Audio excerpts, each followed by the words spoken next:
అక్కడ local MLA Raghuramakrishnaraju గారు, పవన్ కళ్యాణ్ గారు కొన్ని కంప్లైంట్స్ వచ్చినాయి. దాని మీద ఆయన హోంమంత్రికి డీజీపీని ఎంక్వైరీ చేయమని అడిగారు. ఆయన వెర్షన్ ఆయన చెప్పారు, ఈయన వెర్షన్ ఈయన చెప్పారు. ప్రభుత్వం అల్టిమేట్ గా విచారణ చేసిన తర్వాత ప్రభుత్వం నిర్ణయం తీసుకుంటది. దానికి మనకెందుకు తొందర?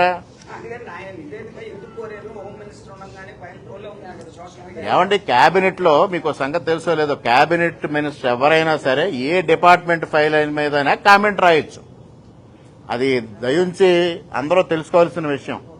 కేబినెట్ మినిస్టర్కి కేబినెట్ లో ఏ ఫైల్ అయినా, ఏ డిపార్ట్మెంట్ ఫైల్ అయినా సర్క్యులేట్ చేయించుకుని దాని మీద కామెంట్ రాయొచ్చు.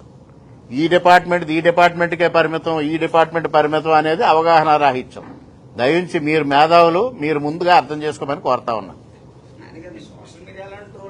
సోషల్ మీడియాలో ట్రోల్ అయితే మీరు అడగకూడదు సార్.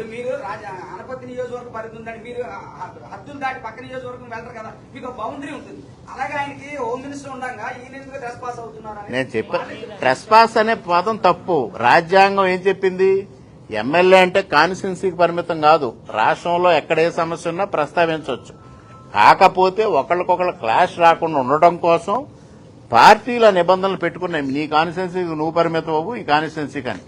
రాజ్యాంగం ప్రకారం ఎక్కడ సమస్యనైనా శాసనసభ్యుడు ప్రస్తావించవచ్చు. దయించి మొట్టమొదటిగా మనకు రాజ్యాంగం ఏం చెప్తుందో మేధావులందరూ కూడా ఒక్కసారి అబ్జర్వ్ చేయమని కోరుతా ఉన్నా.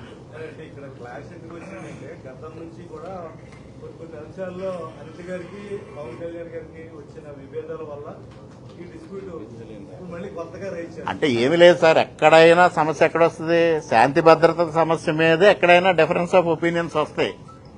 ఎక్కడైనా ఏదైనా టార్గెట్ చూడండి, హోంశాఖకే వస్తుంది. శాంతి భద్రత సమస్య కదా ఇష్యూ, అందువల్ల వస్తుంది తప్పించి. ఆయన దృష్టికి కొన్ని విషయాలు వచ్చినాయి, ఆయన విచారణకు ఆదేశించారు. డీజీపీ గారికి చెప్పారు, హోంమంత్రి గారికి చెప్పారు. వాళ్ళు విచారణ చేస్తా ఉన్నారు, డిపార్ట్మెంటల్ ఎంక్వైరీ. రఘురామకృష్ణరాజు గారు అక్కడ స్థానిక శాసనసభ్యుడిగా ఆయన వెర్షన్ చెప్పారు. అల్టిమేట్ గా ఎంక్వైరీ జరిగిన తర్వాత దాని నిజాలు బయటకు వస్తాయి. తప్పు ఉంటే చర్యలు తీసుకుంటారు. దానికి మనకెందుకు సార్ తొందర?